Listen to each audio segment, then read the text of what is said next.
Hello everyone, my name is Stone Skeleton, and this is my review of Risk of Rain 2.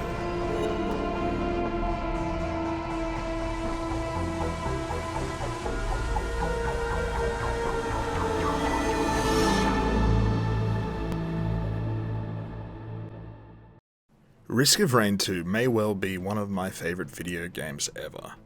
It is a game born of taking pure, unadulterated fun and distilling it into video game form.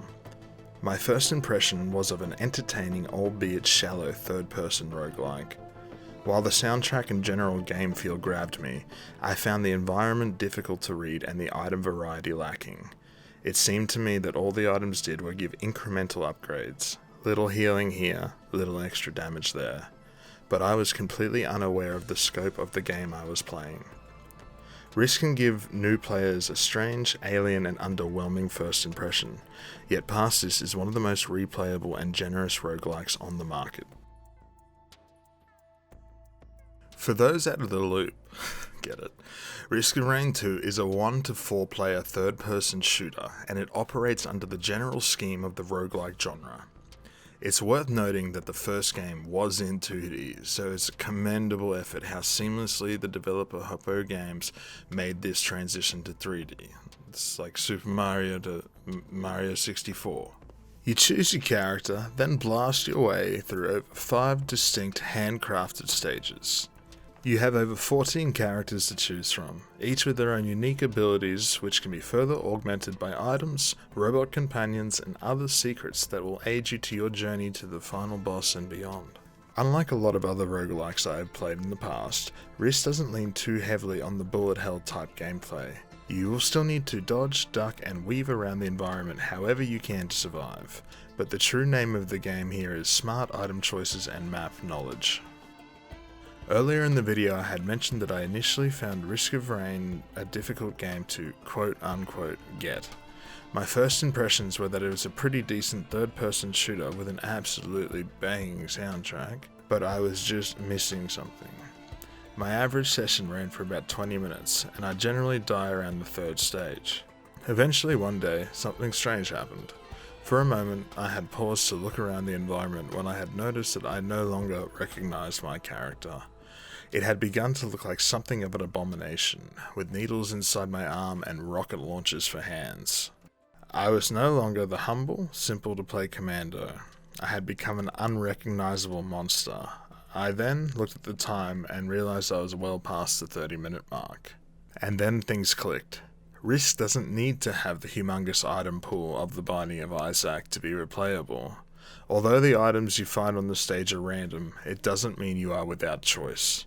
Throughout the stages, the game is always asking you to make interesting decisions. There are multiple chest types, multi-shop terminals, and 3D printers which allow you to trade items in to get a specific one in return. On top of this, all of the items stack with themselves and others. So while this run was successful out of pure luck, I took close note over the items I liked and the ones that I didn't. The next run, I kept a careful eye to find the items that I deemed to be responsible for my past run's success. While I tried my best, I failed to achieve the same success. Why?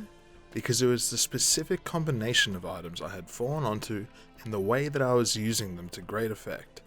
Soon, I was lying awake at night, concocting different item combinations and fantasizing how they would interact. Always in the back of your mind is the timer.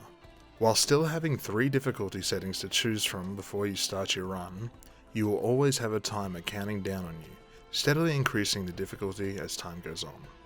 It is imperative for the player to scour the level and collect as many items as possible or else be outscaled by the timer. Risk provides a unique power fantasy not seen in many games. You will be laughing maniacally like a supervillain, thinking that you are untouchable. To an experienced player, however, this is the sign that your run is about to end. You can never rest on your laurels and you must never think you've outscaled the timer, because even if you have, you're only a few complacent moments away from defeat.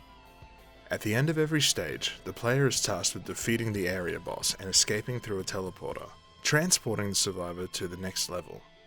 There is a decent variety of bosses here, each with their unique quirks that the player must adapt to, all while dodging normal enemies as well. Even if you have a boss down pat though, you will still have a constant stream of close calls. Unlocking characters and Risk can be a bit of a chore without using any form of a guide, though it is well worth the effort. The roster is diverse, most having an alternate set of abilities unlocked by completing feats of strength achievements in the game. All unlocks in the game are tied to achievements, requiring you to meet certain conditions which range from simple to basically requiring the guide. For those not wanting to use one, however, this may become a progression wall as the rate of things you'll be unlocking will decrease significantly at a certain point. The game doesn't have much in the way of grinding, bar the meta currency Luna coins, which are dropped randomly and carried from between runs. My advice would be to unlock as much as you can on your own, and when you hit that wall, reward yourself with a few hints on how to unlock that next character or item, as unlocking either can greatly change the way the game plays out. The levels themselves are great, all serving as functional backdrops to the action, with some particularly awe-inspiring stages towards the later levels of the game. The regular enemies you'll be facing are varied and similar to the bosses. All have attack patterns that will be forcing you to move. In Risk of Rain 2, speed is everything in regards to survival. A 1 second lapse in attention can be an unfortunate end to a good run. In single player, this isn't too much of a problem, but in multiplayer there is no conventional way to pause, so you'll probably want to go to the bathroom beforehand. Control-wise, the game is tight and responsive, behaving how one would imagine. There are a few melee survivors on the rosters that play quite nicely, and others with unique movement abilities that allow them to traverse the maps in interesting ways. There are also items you can pick up that give you the ability to fly, teleport, and more. In regards to things I dislike about the gameplay loop, I really don't have too much to say. A save function would have been nice for long runs, similar to something like Returnal had, which offered a one-time save that gets deleted every time you reload back into the game. And while the game has a wonderful and substantial modding community, I more often than not play as vanilla, because I just wouldn't change that much. Risk of Rain 2 oozes atmosphere, thanks to the minimalistic art and the out of this goddamn world good soundtrack by Chris Christodoulou. I mean, it's just fantastic. It feels like I'm being asked questions in an unfathomable language, and yet I can completely understand it, but can't translate the question. The soundtrack is perfectly integrated into the gameplay, highlighting moments of action and contemplating moments of exploration. You are always being asked what happened here on this planet. I cannot speak highly enough of the soundtrack by Chris Christodoulou. The Risk of Rain 2 soundtrack was the first video game album I had ever bought. Just listen.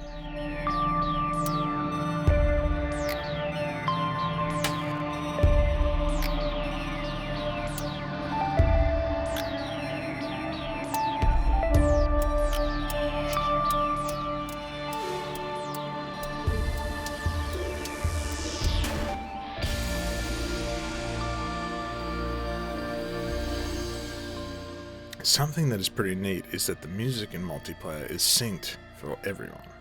It gives the players a sense of camaraderie, knowing we're all listening to the same tracks, weeping to the same synth solos.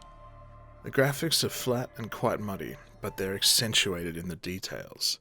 This is helpful for both readability in combat and highlights the environmental storytelling.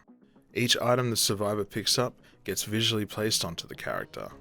It's subtle. I wouldn't blame someone for not really noticing it on their first couple runs. However, after the third level or so, it's impossible to miss.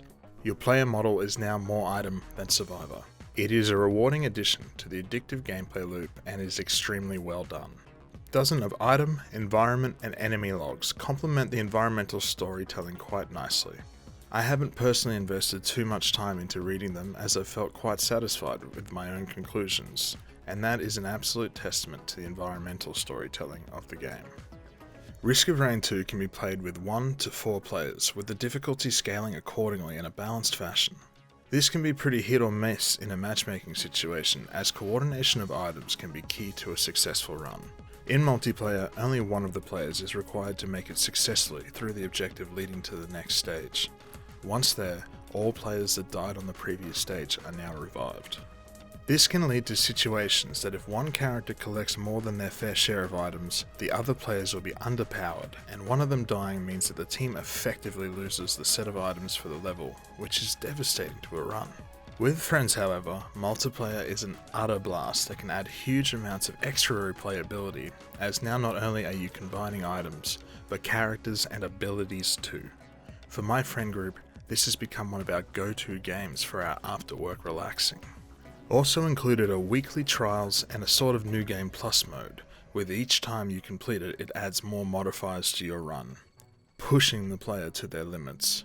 It should be noted that in around 150 hours of playing, I haven't completed an unmodded run on the default hardest difficulty. I feel no shame though, as Risk is a game that can be as difficult or as easy as you'd like. I could go on and on about how much I enjoy Risk of Rain 2, and I haven't even begun to speak of its recently released expansion pack.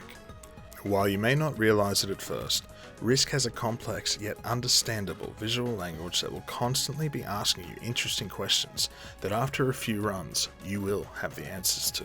Even if you know what items you'd like to take in a run, sometimes luck just won't be on your side, and you'll have to improvise with what you are given. After enough game time, these decisions become automatic and your map knowledge becomes instinctual. You'll become a master of your domain, yet no one can outrun the timer. If you like bread, butter, or M&Ms, I think you'd also like hitting the subscribe button and bell down below. I also stream on Twitch with a link in the description.